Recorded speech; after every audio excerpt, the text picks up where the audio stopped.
ستوكهولم السويد 2010. كاع الناس في الشارع خايفين وفي حيره من امرهم، وبزاف ديال الطوموبيلات شاعله فيهم العافيه، وحتى شي واحد ما عارف السبب علاش. وفي البلاصه حتى من البوليس وصلوا وبداو خدمتهم، وفي نفس الوقت في بلاصه ما بعيداش بزاف على البلاصه اللي شاعله فيها العافيه كانوا واحد المجموعه من التمين وشاقين طريقهم وسط قصر دروتينغهول، المقر الخاص بالعائله المالكه للسويد، والهدف ديالهم هو الجناح الملكي واللي كيحتوي على عدد كبير بزاف من الاعمال الفنيه التاريخيه. مع خوتنا وصلوا فرقعوا الباب ودخلوا مباشره وخداو كاع داكشي اللي باغي، وفي نفس الوقت تطلق نظام الانذار اللي نبه البوليس.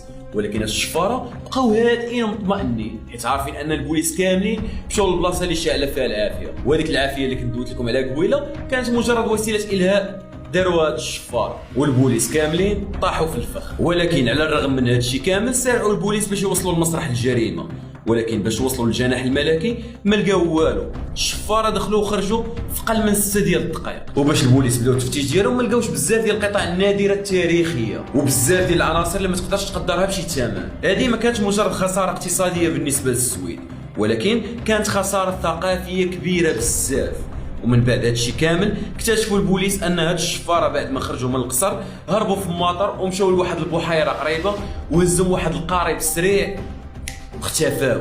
البوليس من ورا هادشي بقاو متفائلين نسبيا حيت قالوا في راسهم انه صعيب على هاد الشفاره انهم يهربوا هاد القطع النادره وانهم يبيعوهم علنا، يعني انفاس مع كلشي شي مزاد ولا شي حاجه، ما عندهمش شي وثيقه كتثبت ان داك الشيء ديالهم. ولكن اللي ما كانش اخبار البوليس هو ان هاد الشفاره ماشي مجرمين اللي عاديين، واللي ما كانش اخبارهم ايضا ان سرقه قصر دروتينغهول كانت مجرد البدايه.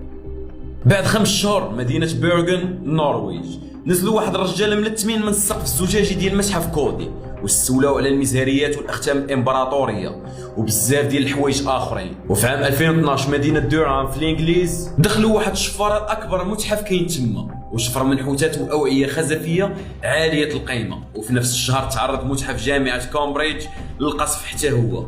وفي عام 2015 في باريس تم اقتحام قصر شاتو دو فونتين بلو، المقر السابق ديال الملوك الفرنسيين واللي كيضم اكثر من 1500 غرفه عامره كامله بالكنوز، وهادشي كيتعتبر من روائع الملك الفرنسي. دابا يقدر يجيك واحد التساؤل في راسك ديال علاش انا مسمي هذا الفيديو باعظم سرقه في تاريخ الصين، وهادشي كامل اللي عاودت لكم طاري في اوروبا. انا جايك للصحيح، كاع عمليات السطو عندهم عامل مشترك، الشفاره شعلوا العافيه في الطوموبيلات باش يلاهيو البوليس، وكاع الخطوات اللي كيديروهم ما كيخليهم وراهم حتى شي اثار، وكانت طرق الهروب كتشابه من سرقه لسرقه. ولكن الاهم من هادشي كامل كانت القطع الاثريه اللي كتشفر المصدر ديالها كامل كان الصين، ما هزوا حتى شي حاجه اخرى.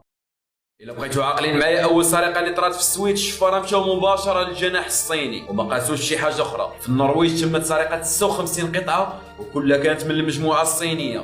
والسرقه اللي طرات في الانجليز الشفاره استهدفوا مباشره المتحف الصيني اللي كاين تما. وفي باريس نفس الشيء، يعني كنستنتجوا انه كاع داكشي اللي تشفر هو مجرد الاثار اللي جايه من الصين. الشفاره كانوا عارفين بالضبط شنو باغيين وفين كاينه كل القطعه بالضبط، ومسرح الجريمه كيبين لنا انهم كانوا وحدهم قطع اللي غاليين بزاف اكثر من داكشي اللي شفروه، ولكن ما قاسوهمش وقاسوا فقط القطع اللي المصدر ديالها هو الصين. الانتربول غادي يتدخل في هذه القضيه حيث الجرائم كانت عابره للحدود من بلاد لبلاد، ولكن على الرغم من التحقيق اللي داروه ما كانش في استطاعتهم ما يديروا حيت ما عرفوش الاشخاص بالضبط اللي داروا هذا الشيء. وجميع دوائر الاستخبارات اللي كانت مشاركه في هذا التحقيق قالوا ان هاد المجرمين كانوا فقط كينفذوا التعليمات اللي كتجيهم من الخارج، وان العقل المدبر لهذا الشيء شفر شي حاجه اللي ما غاديش يقدر يبيعها علنا وما يقدرش يحطها في متحف ويشوفها اي واحد. دونك هذا اللي غادي ياخذ هذا الشيء غادي يخليه في الكتمان وفي السر وما يعرف حتى شي واحد. المهم هذيك الحاجه رجعت عندو، وبالتالي السارق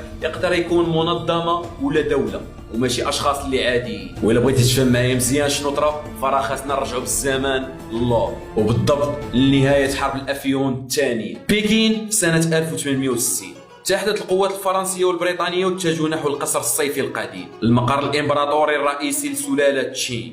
القوات الاوروبيه جات هنا بسبب ان الصين عذبت بزاف ديال الاوروبيين قبل اسابيع من دابا، وباش وصلوا الاوروبيين لاراضي القصر نهبوا كل شيء وبسلاو ودمروا القصر الصيفي القديم المعروف بهندسته المعماريه والكنوز الفنيه والتاريخيه اللي كانت فيه. التحالف الاوروبي خدم معاه كاع الاشياء التاريخيه اللي كانت تما وحتى من كلاب بكين، وهي سلاله اللي كاع ما كانت في اوروبا ديك الساعه وخداوها كتذكارات. بمجرد انتهاء الجنود من السرقه شعلوا العافيه في اراضي القصر اللي تما الاوروبيين داو معاهم كاع المسروقات لاوروبا، وفي نهايه المطاف ولات هاد المسروقات في حوزه هواة جمع التحف والعائلات المالكه.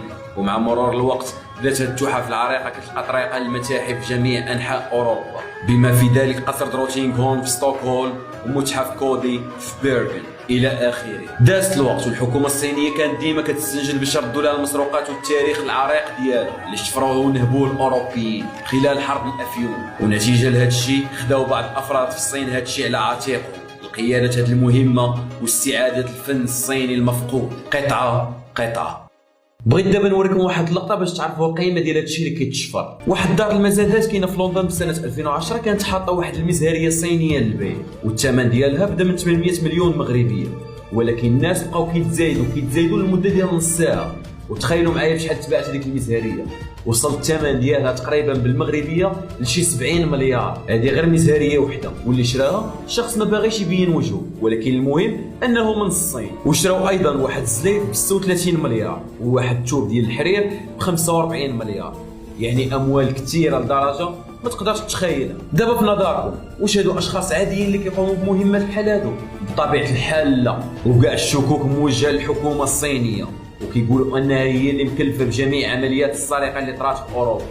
وهذا الشيء كيزيد يبينوا لنا انه باش تسرق هذا الشيء كامل اوروبا ترونات، ولكن الصين ما بينت حتى شي تعاطف بان تراثها اختفى ولا بقى فيها الحال زعما. وحاجه اخرى انه وحده من هذوك القطع اللي كانت تشفرت في بيرغن في النرويج دابا كتعرض بشكل علني في مطار شانغهاي في الصين. هذه كانت بالنسبه لي واحده من بين اعظم عمليات السرقه اللي قامت بها دوله، وكاع اللي تشفروا ما صوروا والو وبقاو غير كيشوفوا. شكرا كينتو بينتو على الشراكه. كان معك سيمو دايزر. الى عجبك الفيديو ما تنساش لايك كومونتير بارطاجي الفيديو مع اصحابك.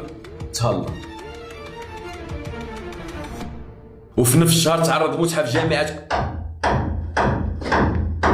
دخلوا واحد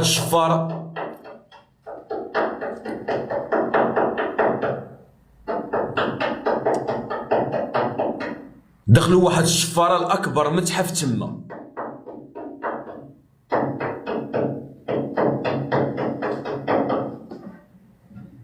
وفي نفس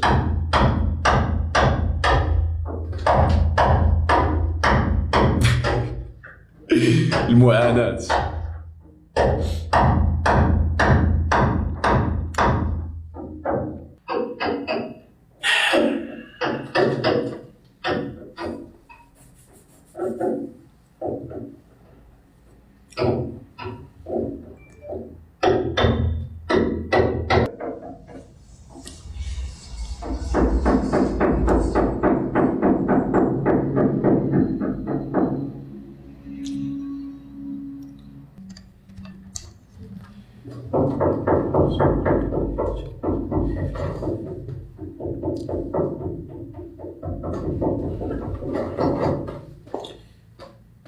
بغيت